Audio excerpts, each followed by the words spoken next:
অনাকাঙ্ক্ষিতভাবে ভারতের মাটিতে সাকিবের বিদায়ী ঘোষণা শেষ। এবার সাকিব না থাকলে এক অভাবনীয় শূন্যতা তৈরি হবে, এটা সবাই এক বাক্যেই স্বীকার করবে। বাংলাদেশ ক্রিকেটে সাকিব কি আর ফিরবে? সাকিবের মতো আর কি কেউ আসবে? সেই প্রশ্ন অনেকেরই থাকতে পারে, তবে যিনি পুরো ওয়ার্ল্ড ক্রিকেটেই একজন, সেই তিনি কিভাবে আরও একবার আসবেন? পুনর্জন্মের পথ বন্ধ থাকলে তিনি কিভাবে ফিরবেন?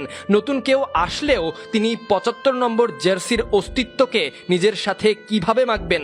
এসব বলা কিংবা লেখাতে কাল্পনিক চরিত্রের বর্ণনাকেও হার মানাবে, আরও এক ইতিহাস তৈরি করতে পারে। তবে ক্রিকেট মাঠে সাকিব একজনই। গোটা এক জেনারেশনের বাবারা ছেলেদের জন্মের পর বলতেন, ছেলে কার মতো হবে? সাকিবের মতো। সেই স্বপ্ন দেখা বাবারা কি একজন সাকিব জন্ম দিতে পেরেছেন, যিনি বাংলাদেশ নাম বিশ্ব দরবারে উঁচিয়ে ধরবেন? না, এখনো না।